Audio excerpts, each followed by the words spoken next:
Hi folks, this next video lesson is going to be about drawing free body diagrams and how we can start to get forces to be visually represented so we can understand what these forces are actually doing to cause a change or a constant motion for any object. We're going to begin by looking at the law of inertia. And this is a pretty common law that you can rattle off. An object at rest will stay at rest. An object in motion will stay at motion unless acted upon by a net force, right? Key thing here is it's going to continue moving in a straight line. Objects want to continue doing what they're doing. The whole idea is they're in motion or not, and they want to keep doing what they're doing. That's the whole premise of the law of inertia. It's going to do what it's going to do unless something causes it to change. And when we cause something to change, that's when we apply net forces. And a net force is going to be when we have some unbalance. We have more force in one direction than another. It's going to cause it to then change what it's doing. If our forces are balanced, we continue doing what we're doing. If our forces become unbalanced in any direction, then we get a change in motion. This, right, also known as Newton's first law of motion, not going to go too much into the actual Newton side of things. Now, the reason why this is called the law of inertia is because inertia is about an object's ability to resist a change in motion. So what that means is that if you have a large, massive object, it is going to be much harder to get it to start moving compared to a much less massive object. If you have a really massive object that's in motion, it is then going to be harder to stop compared to a much smaller object. Let's say we take an object. Two vehicles is what we'll call it, right? We're going to have a small vehicle. Let's say this vehicle has a mass of 500 kilograms. And then we take a substantially larger vehicle with a mass of 5,000 kilograms. Right? Much larger here. If both of these objects are moving at the same speed, and we're going to draw some velocity vectors here. So let's say each of them is moving at 20 meters per second directly to the right. So this would be a horizontal velocity, both moving at 20 meters per second to the right. If they both apply their brakes and they both try to slow down, we're all aware of this when we watch semis try to stop. It takes semis a much greater distance to stop in comparison to a smaller vehicle. And that's because of the inertia that the object has. In order to get it to slow down and stop in the same distance, a much greater amount of force is going to be needed to be used.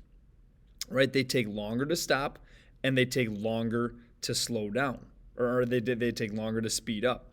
That's why also you don't want to be stuck behind a semi at a stoplight and that thing goes green, because it's going to take a while for that thing to get started because it's so much more massive. It is at rest. It has a higher value of inertia because its mass is higher, so it's harder to get moving. Now, how this applies to our force vectors then, right? So using these vectors to represent motion, just like our velocity vectors, they're going to be arrows. They represent magnitude and direction. But now, because we're representing force, these vectors are now all about newtons instead of accelerations or velocities or displacements. Now we're going to be looking at N for newtons. So these vectors are not necessarily going to tell us which way the object is moving, but it's going to tell us the forces that are acting on it. Which way are these forces acting? When do we have balanced or unbalanced forces? And it's going to help us identify which way an object's motion is changing, right? Because a force being a vector means that it is both direction and magnitude dependent. Looking at the way that we apply force vectors, it's in what are known as free body diagrams. And if you look at the diagram on the slide here, we see four vectors pointing two vertically and two horizontally. What these vectors are now telling us is which way that force is acting. Not which way it's coming from, but which way it's acting. So our force of gravity, which would be our weight, is pulling straight down, right? And that's due to the gravitational attraction from the Earth. We have a normal force pushing upwards, that'd be coming from a surface. We have friction going left, and we have the applied force going right. Now, if we start looking at how much force is acting, we have to break that down into directions. So now what I'm going to do here is draw a free body diagram, and our free body diagram is always going to start with a square. Regardless of what the object is, it's always going to be a square. It's just easier to draw. Every object has weight. That weight pulls an object straight down. Regardless of what angle it's at, regardless if it's at an incline, it's pulling it straight down. In this case, we're going to take an object that is at rest on a table. So I'm going to draw my normal force pushing up vertically. And just to help you visualize that, we'll go ahead and draw this in here. Right, so we're going to be on some surface. We want that surface to be flat, so we're going to go like so. There we go, right? So we have a nice flat surface. Normal force is being exerted, so we're equal and opposite our normal force compared to our weight. Now, if this object is at rest and nothing is pushing on it, this is where it's going to stop. So we would say, and just to give this numerical values, let's say the weight of this object is 50 newtons, and we're going to call it just a positive 50. The vector tells us that it's going downward, and because it's weight, we know it's negative, so because we have the vector, I'm just going to leave that as a positive. Our normal force, being equal and opposite, will also be 50 newtons. So what we see here are balanced forces. Our net vertical force is 0 because we have 50 newtons up, 50 newtons down. Those are opposite directions, so they're going to work to cancel each other out. So vertically here, our net force is 0.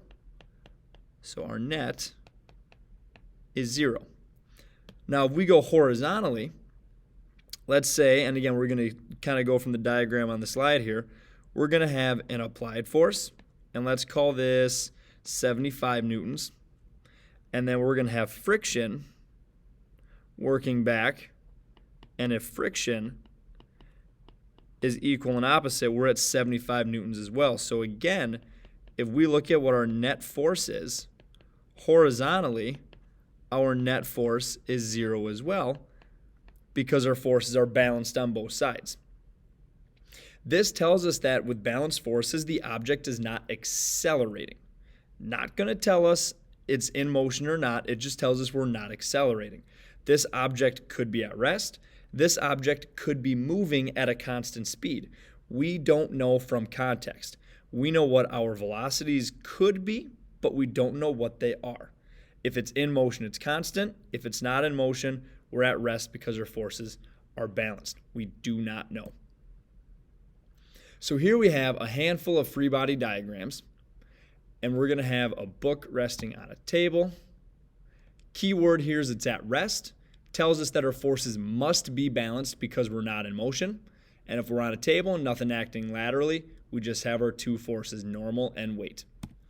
If we have a swing hanging on chains, swings hang based on two chains that they have. We're going to have the weight pulling straight down, and that weight will be evenly distributed amongst the two chains that are holding it up. So the tension in each chain will be half of the weight. Each one will carry half of that weight. So if you add the two tensions together, it will be equivalent to the weight of that swing. Now, if we get an egg that is in free fall, in a vacuum, so no air resistance, as it's in free fall, remember the only force that's acting is the force due to gravity. So we're only going to have weight. No air resistance, nothing external pushing or pulling on it except for gravity. If we get a car to accelerate to the right, that means we're not accelerating vertically, so the normal force and the weight will be equal and opposite. And if we're accelerating to the right, that means we will have more force to the right than we do to the left. Again, this idea of a net force coming from these diagrams is going to tell us which way we accelerate, how our motion changes. So here we have more force to the right than the left, so we have the applied force right and friction going left. If we have a car moving at a constant velocity, now all of our forces in each direction have to be balanced. Vertically, we're the same. Horizontally, we're the same. Key thing here is this one says that it's moving at a constant velocity, right? So our friction is going to be equal to our applied force. Based on that word moves, we would say, yep, we're moving at 50 miles per hour and we're not changing. If this had said a car has its tires slipping and it's not in motion, right? That act of slipping is going to tell us that, hey, this car is trying to move, it's applying force, but it can't generate enough to get traction to be able to move. So there we would see balanced forces horizontally as well, but we're not in motion. Imagine pushing on an immovable object, or if you try to push on a boulder and that boulder doesn't move, you're still applying a force to it, but it's not moving, so all your forces are balanced. Again, balanced forces are going to tell us that our motion stays constant, whether that is constant in motion or constant at rest. And then our last one here, we have a bike rolling to a stop. So because we're rolling, that means that we're not applying any force. We're not pedaling. We're not doing anything of that sort. Vertically, our forces are still going to be balanced. Horizontally, we're just going to have friction acting against us. No applied forces here. So because we are rolling to a stop, based on this diagram, the acceleration would be to the left and the motion would be to the right because it says we're rolling to a stop, so it implies we're moving. Friction is left, which opposes motion, so this bike is moving to the right and slowing down. Now, as we combine our forces, just like what we saw on the screen going through the net forces here, if you get multiple forces acting, you can add them together, right? And that's going to be the resultant or the net force. And we're going to have a net force in every direction. So a vertical net force and a horizontal net force. And that net force is what causes us to change, right? That's what causes these accelerations. So if we take another diagram here, so let's take whatever this object happens to be, and if we get, let's say we go an applied force to the right of 800 newtons, let's say we have a friction force of 200 newtons, and vertically we're going to just go ahead and balance this out again, right? So we'll go ahead and say that the weight is equal to 10 newtons, or our normal force is equal to 10 newtons, and our weight would then be negative 10 newtons, but again, it's going down, so I'm just going to write that as 10. So our net force vertically would be 0. So F net vertically is 0 newtons. And horizontally, here is where we would be experiencing that change in motion. Our net force horizontally would be 600 newtons to the right, is what we would go with here. We could call this positive 600 if we wanted to say that friction was negative 200. And same deal, we could go down here to the weight and call that negative 10. So our horizontal net force would be 600 newtons to the right, which means this object is accelerating to the right based on that combination of forces. So again, make sure that as you're drawing these diagrams, we're identifying the forces that are present.